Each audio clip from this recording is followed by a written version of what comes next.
back, everybody. Episode 4 of the BlowinSteam podcast.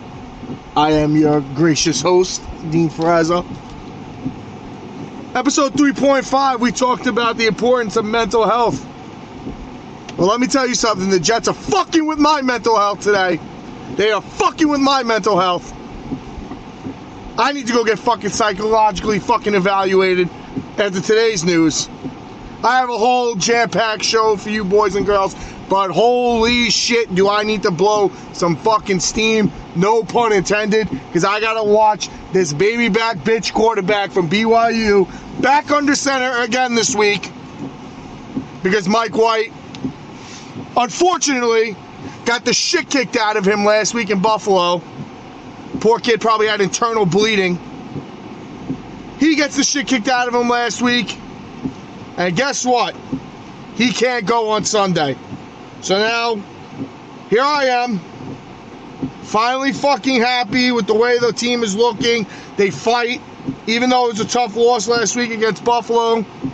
The team fights, the team rallies around the quarterback, coming back to the game, playing hurt, doing his fucking thing. And then we get stuck with Zach Wilson this week in a pivotal game against the Lions at home. I think God just hates Jet fans. I really do. I mean, all week we're being told White's banged up, but he's going to play. He's trending towards playing. Mike White gets interviewed yesterday. He says, there's not a chance in hell I'm not playing tomorrow. I'm ready to go. I'm going to give it a go. Jets doctors evidently don't want to send the guy out there because he's not ready for contact. Listen, I can't state this enough. This is the NFL. This is a grown man who plays the most important position on the field. Throw a fucking flak jacket on him, shoot him up with cortisone, and send his ass out on the fucking field tomorrow. I got tickets to Sunday. As you guys may know, I am a season ticket holder. I don't even want to fucking go. This is what Zach Wilson does to me. He drives me fucking crazy. I hate this guy. His face, his demeanor, his fucking stupid headband that he wears underneath his fucking helmet. Everything about him annoys the shit out of me, and I fucking hate him. And now I gotta count on this fucking Mormon cocksucker to win the most important game for the year for the Jets. Because let's face it, Chargers are fucking winning games. They have a light schedule going out the next 3 weeks. Easy games on their schedule. They might win out. The Patriots, they have 2 tough games remaining with the Dolphins and the Buffalo Bills. They win 2 out of 4. They get to 9 wins. They might be in before the Jets because cocksucking Zach Wilson could have beat the Patriots. That's why we're in this fucking predicament. He coughed away 2 games with his all-rookie fucking ass in Madden. Please. I fucking am so aggravated with this team right now. I don't know. I'm gonna go to the game. I'm rooting for the Jets to win. I hope it's all because of the defense and the run game. Because you know what the next thing is here, right? The Jets win this game. Wilson has a mediocre game. Maybe throws for a 175, 200 yards with a touchdown, maybe an interception. They win the game. They're not going back to Mike White. You know it. I know it. We all know it. They're not going back to Mike White.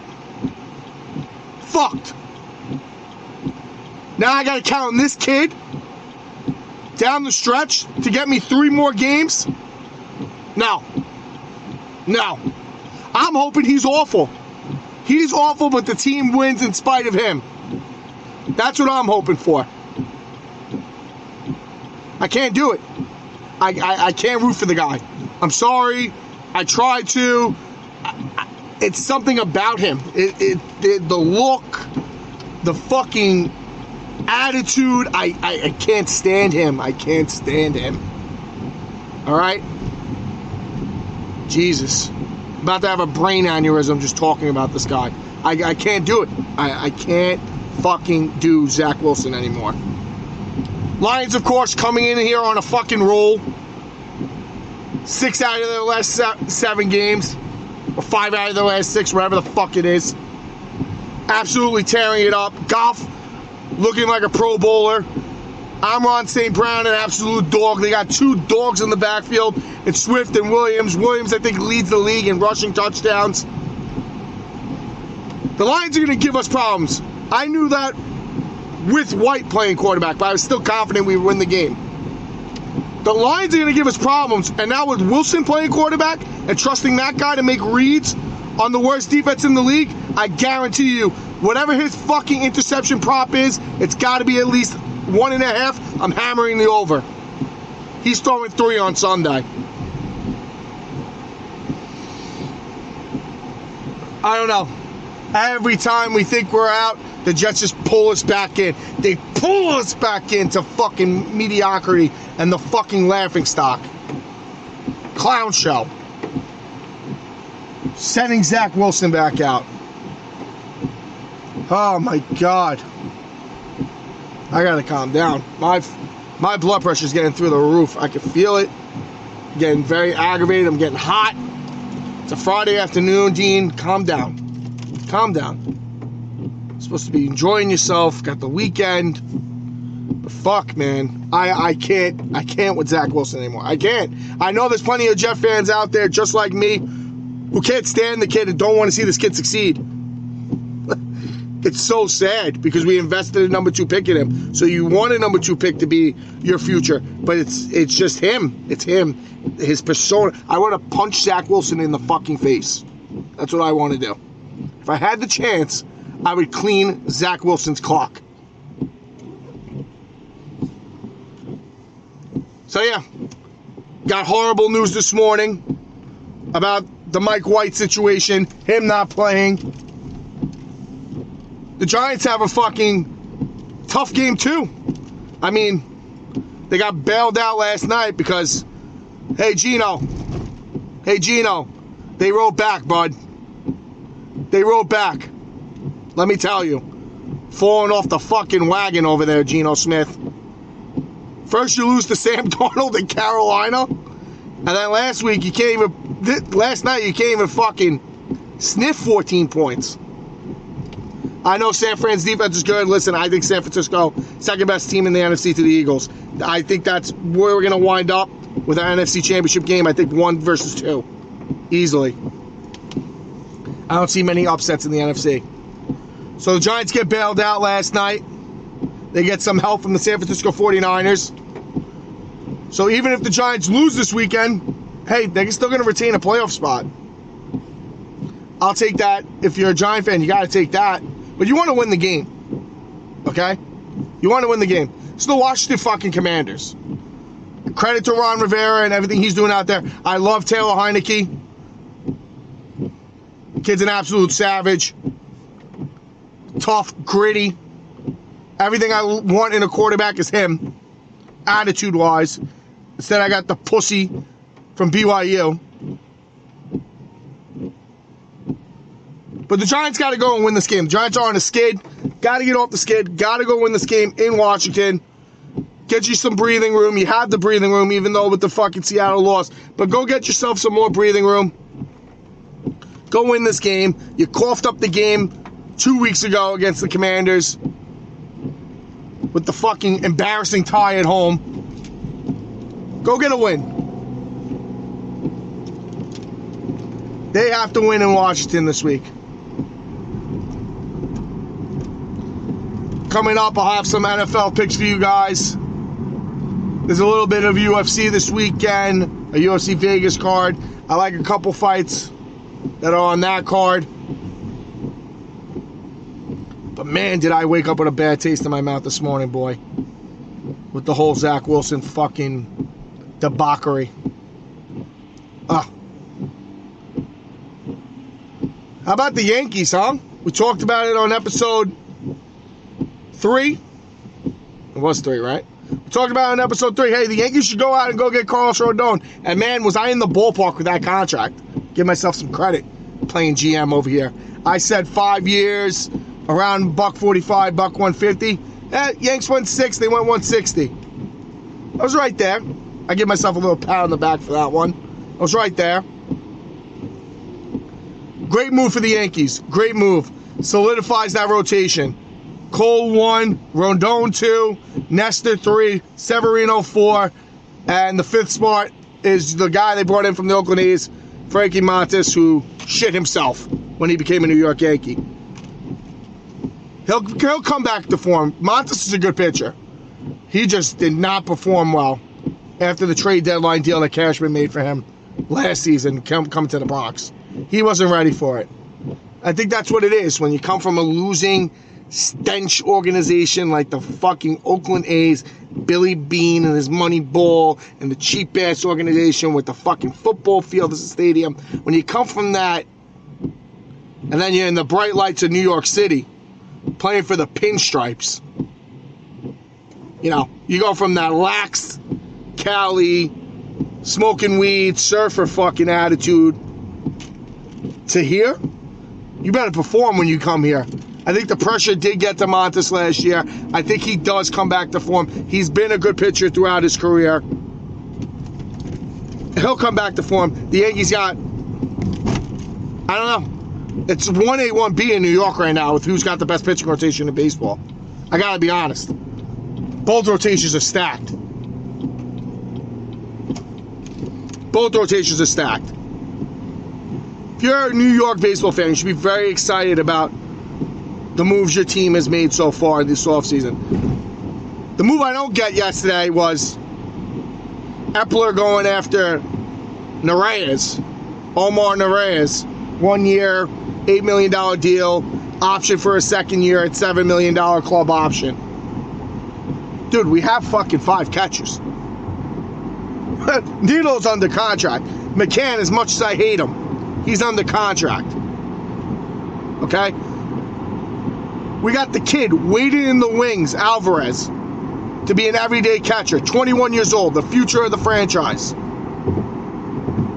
Why did we sign Omar Narvaez? Somebody please tell me. Are we going to trade James McCann? Is McCann going to Texas to be the personal pitcher for Jacob deGrom? Is that what's going on here? Are we working out a deal to ship McCann on to his next pasture? McCann is such a disappointment. I was such a fan of the James McCann signing, and let me tell you why. 2 years previous to the signing in Chicago, the guy was hitting 30 home runs, driving in 90 RBIs, back-to-back seasons. He looked like the best catcher in baseball. If not top 3, top 5 in baseball. His walk year, he had a career year, an all-star. And of course, he comes to the Mets and he fucking, what does he do? He does what every fucking big free agent the Mets ever signed does, most of the time, probably 80% of the time. He shits himself. He shits himself. Guy couldn't hit a beach ball his whole career in New York. Playing Thomas Nitto almost every day because that's how bad he is at the plate, McCann. And Nitto is not an upgrade. So are we moving McCann and Nitto? Are we cutting Nitto?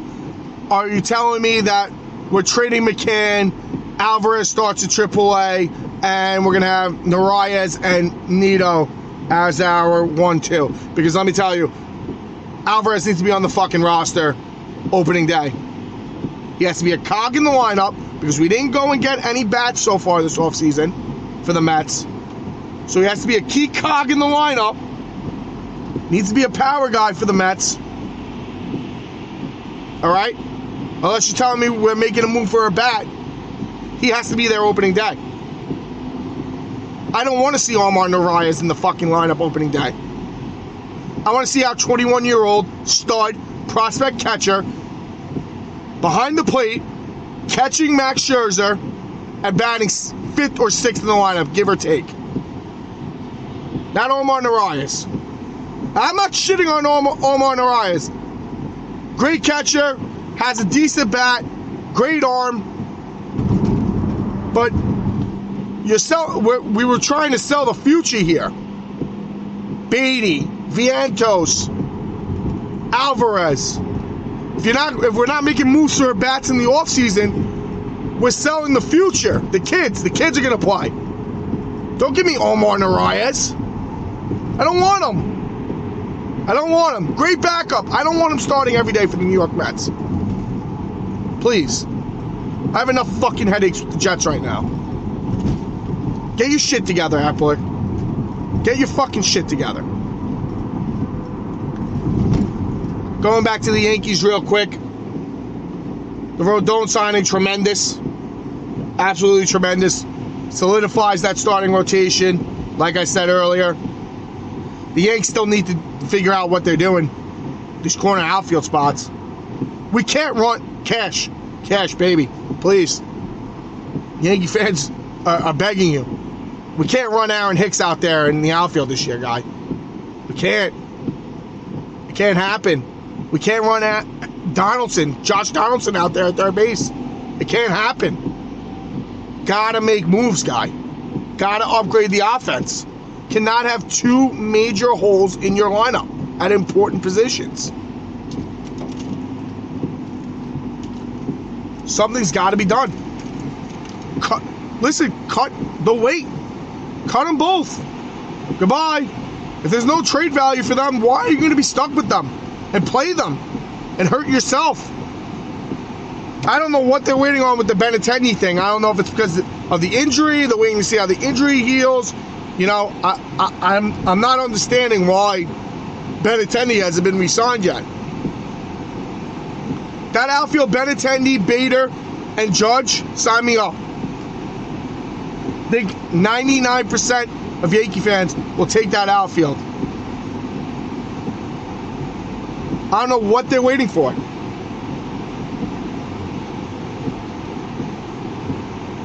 Benintendi's got to get re-signed. Josh Donaldson needs to be cut or traded. Aaron Hicks needs to be cut or traded. You're going to sell the Yankee fans that Oswaldo Cabrera is going to be the everyday corner outfielder? Oswaldo Cabrera is a great player. A great utility player. He's not an everyday guy. Is that what we're selling to Yankee fans? We're going to platoon Cabrera and Hicks in the outfield?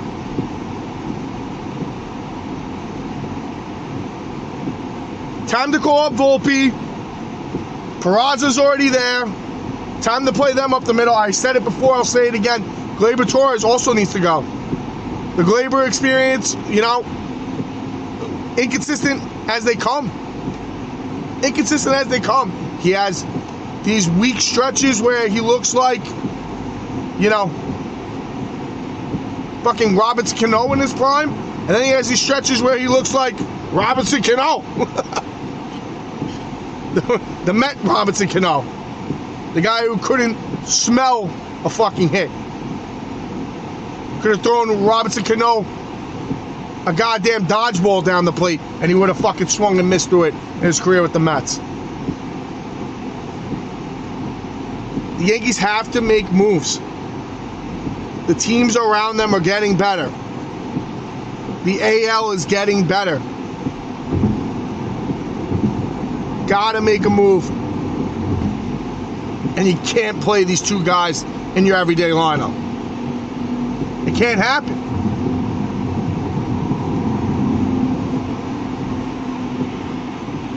I don't know, man. Really, I should be in such a better mood on a Friday, but I'm actually passing MetLife Stadium right now. On my way home, recording this podcast. I'm passing the stadium right now. I almost want to fucking set it on fire so I don't have to fucking go on Sunday. I'm going, because I'm a dumbass. I swear to God, when this kid throws his first interception, Salah will hear me. I'll be like a fucking bullhorn from Section 104. He'll hear me. So what's the deal now? Does Streveler back up Wilson? Can I hope that Wilson breaks his leg and Streveler plays? Because I don't know. I know Jet fans, most of you Jet fans are 50-50 on Wilson. I know a lot of people who are like me who can't stand the fucking kid. Okay? There it is. There's the great old MetLife Stadium, you fucking mutts. You fucking mutt organization, the fucking Jets. I mean, Jesus Christ, all week, the coach, White himself, he's going to be ready for Sunday. Now, we're not worried about it. He's going to be ready for Sunday. Why, on a Friday morning, before I can even get my fucking coffee at work, do you have to ruin my day? Ruin it. Called my brother at 11 o'clock, said we're selling the fucking tickets. I'm not doing this shit. You out of your fucking mind? Love my brother to death. He did give up his day at work on Sunday. It's the only reason why I'm going to this game. Swap the shift to be there. I feel bad. I'm going to go to the game. I'll be in misery. I know I will be. I know I will be at halftime when I'm calling it now. The Lions are going to be up like, I don't know, 13-3 at halftime. Because I don't think the Jets smell the end zone in the first half.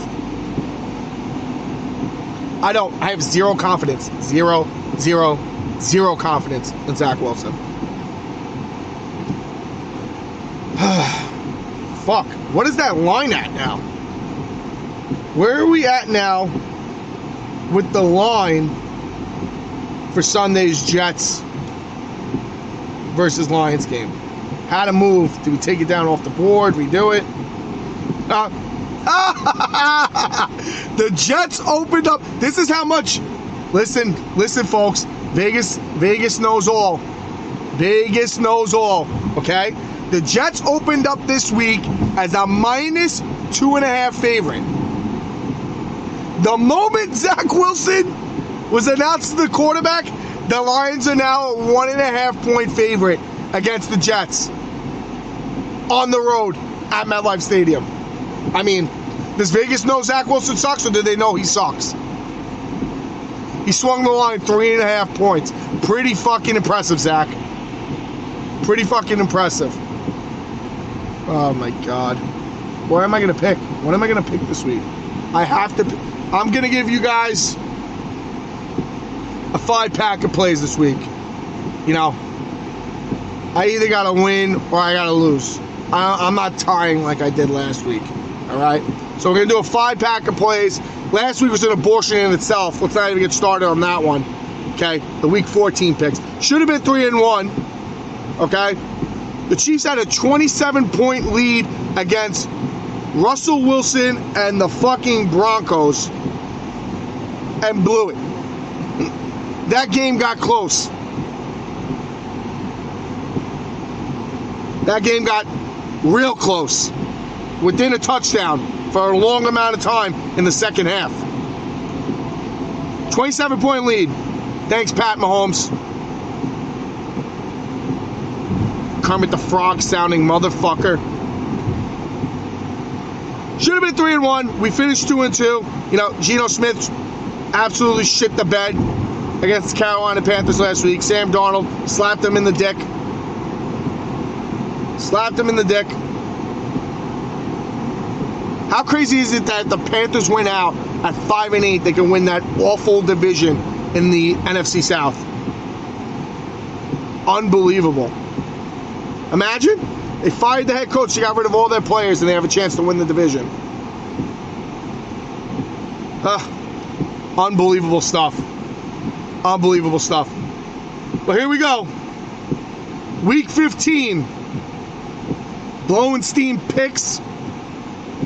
Brought to you by the brain aneurysm I'm going to have on Sunday when Zach Wilson throws his third interception. Drum rolls, please. Let's start with the Saturday night game in cold, windy, snowy Buffalo, New York. The Dolphins, who have not looked fucking great recently, coming on down to Buffalo in the middle of a blizzard to play the Bills at home, who are just rolling. This line right now is at 7, folks. Let me tell you something. The Bills are going to win by 2 touchdowns. The Bills' defense is good. Very stout. And Miami's offense is reeling. Tua doesn't look the same. Hill's banged up with the ankle. Waddle has been a no-show the past 4 weeks in their offense. I think Josh Allen and the boys just roll through the Dolphins this week.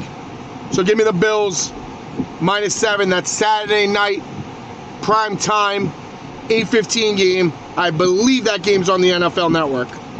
I'll double check it for you guys right now. Yes, it is on the NFL Network. That's game number 1. Game number 2. This line doesn't make any sense to me, and it makes so much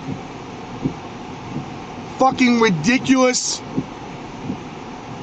absolutely out of this world, no sense to me, that I feel like I have to take it, even though it's saying, are you crazy? How are you not going to take it? It's the Cowboys and the Jaguars. This line is -4. Cowboys on the road in Jacksonville. This is a game that, I got to be honest, it's not making sense to me why the Cowboys are only favored by 4 points. So I'm taking the Jaguars with the points. The Cowboys should be, at minimum, a 7-point favorite on the road against Jacksonville. I know Jacksonville won a game last week. They look good. Lawrence seems like he's buying into the system with Peterson. You know, but the Cowboys are astronomically better than the Jaguars. I think they're a touchdown better than the Jaguars. But the line doesn't make any sense, and when the line doesn't make any sense, I'm taking the Jaguars +4. Might come back to bite me in the ass. I don't know, but this is what I'm doing. That's pick number 2. Pick number 3 this week. I know they're gonna fucking bite me in the ass because I need them to win in terms of the Jets needing this team to lose. You know, the offense is full of superstars. They can't figure it out. The head coach seems like he just can't coach with anybody. You can give him the greatest of the great. He still can't figure it out. I am gonna take, and this is another thing, the Bill versus his old coordinator matchup. I'm gonna take the Las Vegas Raiders, who are at home against the Patriots Sunday afternoon. The line is 1.5. I'm gonna take the Raiders -1.5. It's one of those cases where I think the Patriots offense stinks. I don't know how they win games. It angers me that they win games with such a shitty offense, with a defensive coordinator calling fucking plays on offense. But maybe this week, the Raiders get one, and it's the old Bill versus the coordinator fucking matchup. And I think the Raiders come out on top. That's pick number 3. Pick number 4, because we got to pick both games in New York, right? We got to pick both games in New York. The Giants versus the Commanders, the Sunday night matchup, prime time, 8:20, NBC, Collinsworth on the call with Tirico. I'm saying the Giants got to win the game. The Giants are getting 4.5 points against the Commanders. Give me the Giants. Give me the Giants +4.5.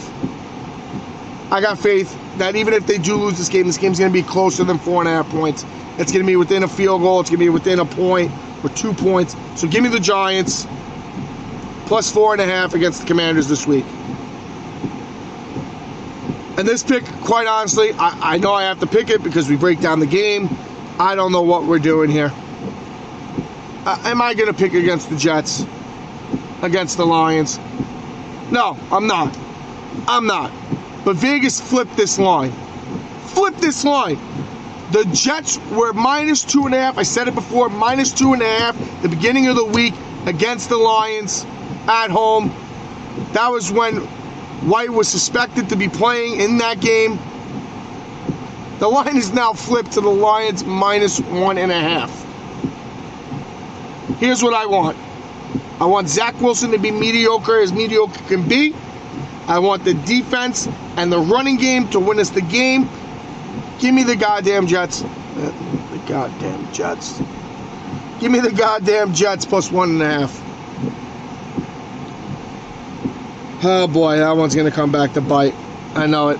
I know it's going to come back to bite. The Lions win in a blowout. Zach Wilson throws 3 picks. I leave Sunday fucking frustrated. Might crash my car on the turnpike on the way home. Give me the Jets plus 1.5. And that's our Week 15 picks. So real quick, a recap. Saturday night, primetime, taking the Bills -7 against the Dolphins. That's pick number 1. Pick number 2, the line doesn't make any sense in this game. Cowboys, Jaguars, give me the Jaguars plus 4. Pick number 3, Raiders, Patriots, Sunday afternoon, taking the Raiders -1.5.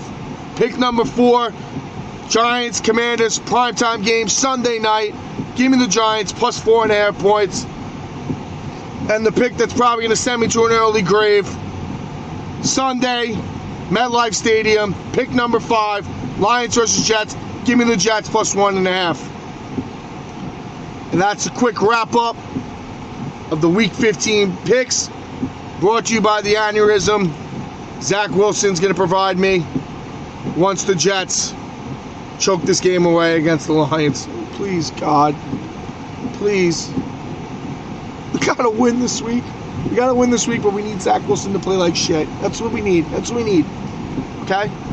Defensive touchdown, special teams touchdown, running game, Bam night, looking like fucking Terrell Davis in 98. That's what I want. Okay? Please. Please. Just let us get through this week. Get White healthy for Thursday night. And get White back in the lineup Thursday night, because I can't watch Zach Wilson anymore. And I can't watch him in a fucking coming down to the wire playoff stretch. Okay? Where the Jets need to win games. UFC, Vegas, Saturday. Nice card. I like a few fights on the card. I'm going to give it to you in a minute. Just give me a second here. I got technical difficulties. Can't pull up the fight card right now because I'm in shitty New Jersey where there's no service. Driving through right now. Bear with me, folks. Bear with me. Got the spinning wheel of death here. Oh boy. Okay. Fight number 1. Fight number 1 for the boy tomorrow. Come on, fucking phone. Load, man. Fucking work with me here. Work with me. I need it in front of me. I need it in front of me. I can't just sit here and stumble and bumble and mumble like a fucking buffoon. I need it. I need it now. Let's go. Give me the full card. All right? Main card tomorrow night is Cannonier versus Strickland. Going to be a banger. Going to be an absolute banger. Listen, before Strickland ran into Pereira, who we just saw turn the lights out on Israel Adesanya, before Strickland ran into that fucking beast of a man who runs through the jungle and kills things with his bare hands. Guy's an animal. Absolute animal. Before Strickland ran into him, Strickland was tearing up the division. Tearing it up. Great fighter, great boxer, great stand-up. Goes toe-to-toe with guys. And he's fighting another absolute animal in Jared Cannonier. This one's going to be a banger. An absolute banger. I'm still waiting for this card to pull up. Just bear with me, folks. I'm sorry. It's unprofessional of me. I get it. Dean, you got to do better. Dean, you got to go get a stats guy. Yeah, I know. When I make fucking some money, we'll have it all. Stat guy. We'll have a guy doing the fucking board. We'll have a guy fucking taking the calls. You know, I want this thing to be big. I want this thing to blow up. And I appreciate you people listening every week. You people that are listening every week, man, I appreciate you guys. Spread the message, man. I'm here. I'm fucking putting things out. I hope I'm entertaining to you people. I really do. You know, I hope I'm not boring you to death. I hope my takes are unique and you guys are just enjoy listening, sitting down with me. I love this shit. I know I said it before, but I absolutely love this shit. I love sitting here talking with you guys about sports. You know, the other day, talking about the importance of mental health, even though the Jets are ruining mine right now. It's just shit that, you know, things that are out there that I want to talk about, man, I'm going to come on here and talk about. I'm just glad you guys are here to listen to them with me. Okay? I'm still waiting for this to load. Apologies. For real. Apologies. Alright, finally. The card is loaded. It is in front of me. I'm going to take Cannonier over Strickland. And I'm not exactly confident in that play. I do think that Cannonier is just, he's such a beast. He's such a beast. He's coming in at the as a he's a slight underdog at minus 105. The number 3 versus the number 7 in the middleweight division. Give me Jared Cannonier, man. That guy's a fucking animal. That's a guy that used to fight at heavyweight. Figured his life out. Stopped eating like shit, like I should. Like I should. I should probably get back. I should get on a fucking diet. Stop eating like shit. Fat bastard. Give me Cannonier over Strickland. That's the first fight I'm looking at this weekend. Fight number 2. It's my boy. It's my boy, Drew Dober. I ride this guy every fucking time he fights in the UFC. Lightweight bout versus Bobby Green. Bobby Green up there in age. UFC veteran. Very well respected. Dober's out here just knocking people's lights out the past couple fights. He's a minus 150 favorite. I like it a lot. Give me Drew Dober over Bobby Green. Fight number 3.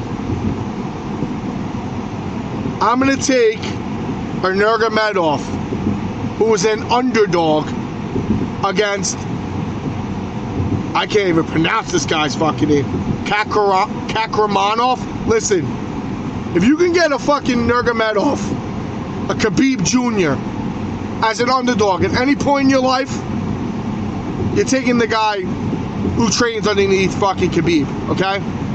These Russian dudes are fucking savages. They were out there in the fucking freezing cold in Mother Russia, wrestling bear. Out there wrestling bears. You want to wrestle bear? Fuck out of here. Give me Saeed Nurmagomedov against this guy Kakramanov. He's a plus 100 underdog right now. I'm sure that line will move a little bit. He's also number 15 in that bantamweight division. The number 15 fighter in that division. Another fight I like. It's on the prelims. Huge favorite, though. He's a huge favorite. Sergey Morozov versus Journey Newsom. Morozov is a straight grappler. He gets on people, weighs them down, basically suffocates them with the wrestling and the grappling. He's a minus 300 favorite for good reason. He's probably going to get some sort of fucking submission win. Some crazy submission. Give me Sergey Morozov over Newsom. That's the earliest prelim fight. So what am I giving you so far? I gave you 4 picks so far. We'll do a 5-pack. We'll do a 5-pack this week for UFC. And my 5th and final pick for fight night will be Arman Tsarukyan over Damir Ismagulov. Jesus Christ. I don't know how Rogan and fucking Cormier do this shit. These names are tough, dude. These names are tough.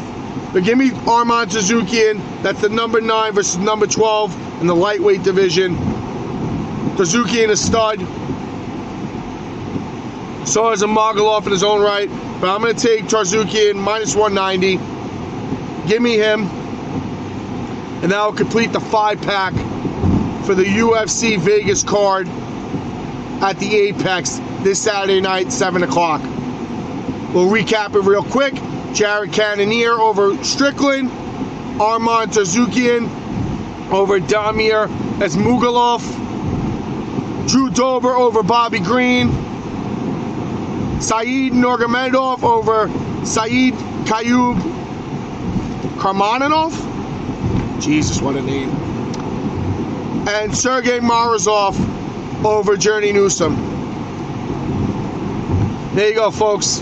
I gave you 2 5-packs of plays for this weekend. I'm looking at college football games tomorrow, too.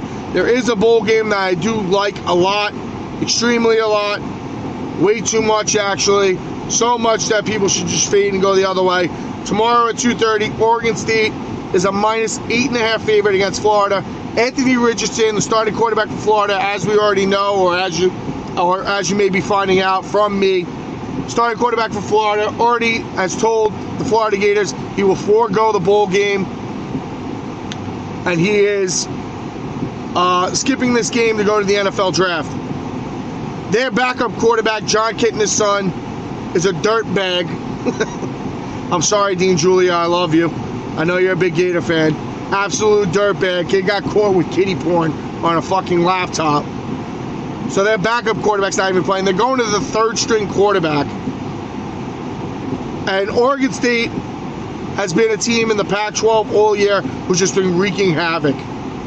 They beat Oregon, they beat ASU, they beat Cal. They've been beating up on teams. The offense is good. All their guys are playing tomorrow. The minus 8.5 is very generous. I think it's so generous because it is a Pac-12 team versus an SEC team in a bowl game. This line should be more like 14 points. Give me Oregon State minus 8.5. That's tomorrow, 2:30. There's another bowl game that I do like tomorrow